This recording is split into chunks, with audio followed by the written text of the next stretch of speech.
El Señor esté con ustedes. Y con tu espíritu. Del Santo Evangelio según San Lucas. Gloria a ti, Señor.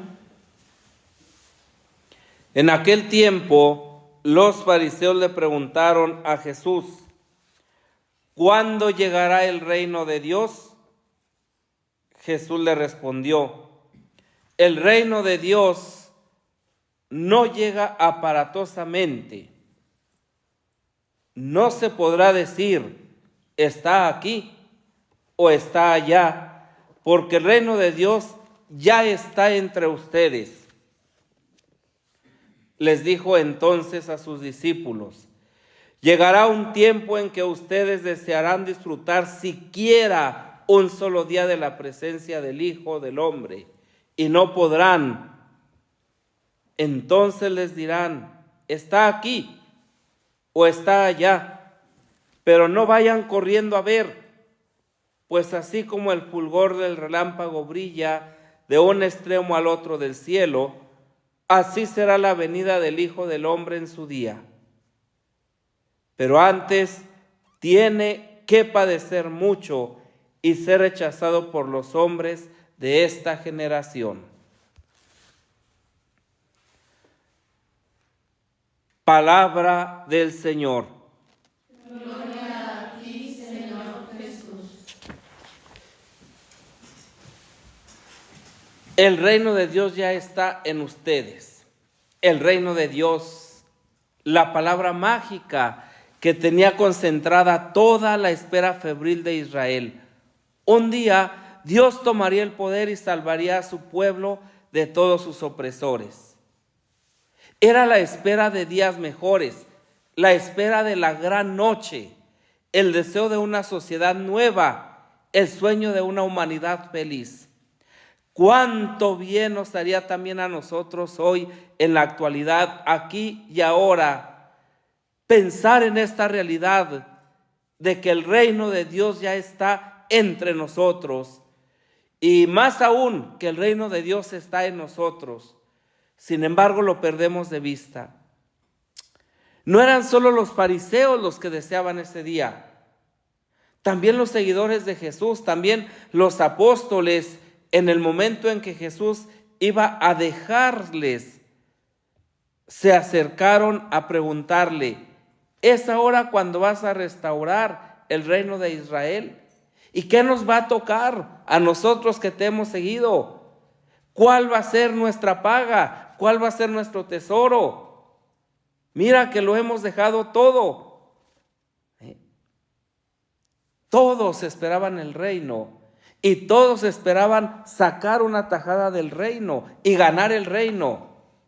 ¿No será la misma realidad de nosotros? ¿No estaremos aquí pensando que solamente aquí podemos alcanzar el reino? Y perdemos de vista que el reino ya está aquí, entre nosotros, en nosotros. ¿No deberíamos también nosotros preguntarle al Señor: ¿y cuándo vendrá el reino? Estar ansiosos, ¿sí? Porque ese reino irrumpiera en nuestro mundo tan alejado de Dios, tan pagano, tan lleno de pecado, porque es una realidad que no podemos negar, ya lo veíamos. Si hay algo auténticamente real en la vida del ser humano, es la experiencia de pecado. Es la experiencia de alejarnos de Dios, aunque Él nunca se aleje de nosotros. Y seguro que el Señor, ¿verdad?, nos contestará igual que a ellos: el reino de Dios viene sin dejarse sentir. El reino de Dios llega en el silencio. El reino de Dios llega en la quietud. El reino de Dios llega en la armonía. El reino de Dios llega en la certeza de la salvación. Y estas respuestas, claro que muchas de las veces nos decepcionan. Pueden decepcionarnos.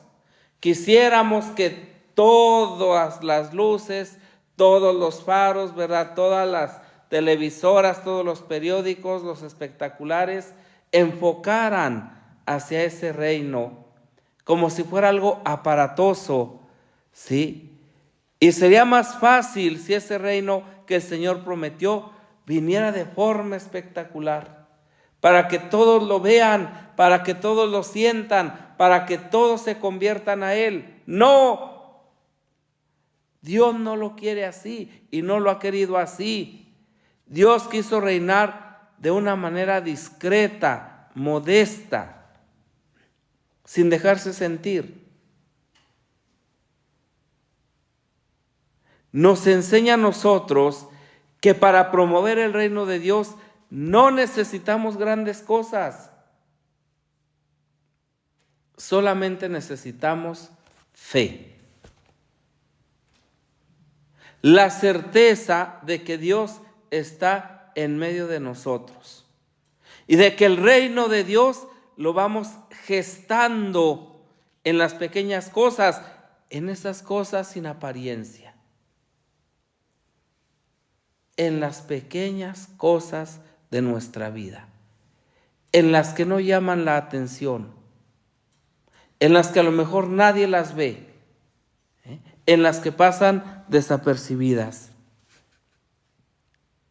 El reino de Dios no está solamente entre nosotros, sino está fundamentalmente en nosotros, dentro de nosotros. Ayer veíamos que teníamos que ser esas piedras vivas, esos templos vivos del Espíritu, esos tabernáculos, ¿sí?, movibles, portátiles. Hoy somos sujetos de ese reino. El reino está dentro de nosotros porque el Rey está en nosotros. Muchas veces quedamos encandilados por las cosas exteriores, por el mundo de la apariencia, ¿sí? Cuanto mejor se ve esta decoración, más hermosa, como si más manifestara, ¿sí?, nuestra devoción, nuestra adoración y nuestra fidelidad a Dios. ¿No será que queremos tapar con esto una realidad? No, Dios no se mueve en esos estratos, en esas esferas. A nosotros nos gusta la imagen, la apariencia, el llamar la atención, el que todo mundo voltee a verme a mí, y por eso estoy aquí más arribita, ¿verdad? Para que me vean bien, que no se pierdan nada. El espectáculo. ¿Y qué queda de eso? Si a pesar de eso, ¿sí?, de ese vivir extrovertidamente, ese llenarse de todo lo de fuera, de vivir de toda una apariencia, a pesar de eso, a lo mejor debería decirse, precisamente por eso no estamos satisfechos. Por eso, muchas de las veces ni siquiera somos capaces de sentirnos completos a nosotros mismos. Y con frecuencia nos vamos aislando, con frecuencia vamos experimentando un vacío, con frecuencia vamos experimentando una falta de gusto, de alegría, de felicidad en nuestro estilo de vida. Porque no descubrimos, no logramos entender y asumir que Dios está dentro. Y que la alegría verdadera brota de dentro, no viene de fuera.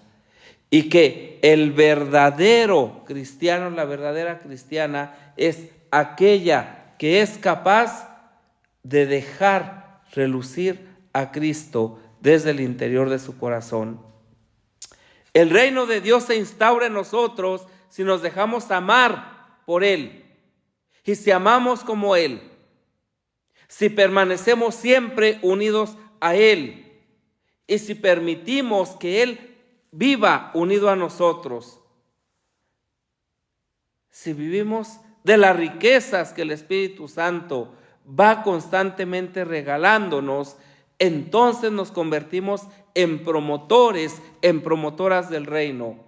Entonces manifestamos y proyectamos el reino a nuestros hermanos, a nuestras hermanas, y entonces somos capaces de hacer de esta tierra el reino de Dios. Un reino de paz, de justicia, de libertad. Un reino donde nuestro egoísmo, donde nuestro pecado no sea el que nos mande, el que nos domine, sino la gracia de Dios a la que nos vamos abriendo, a la que vamos siendo capaces de abrir nuestra mente y nuestro corazón para que Él vaya haciéndonos verdaderamente a su imagen y semejanza. Pidamos al Señor que nos conceda la gracia por la intercesión de la Santísima Virgen María de ser capaces no solamente de acoger este reino, sino de proyectarlo, puesto que está en nuestro interior, de la misma manera que María lo acogió antes de que el Verbo se encarnara físicamente en su vientre purísimo.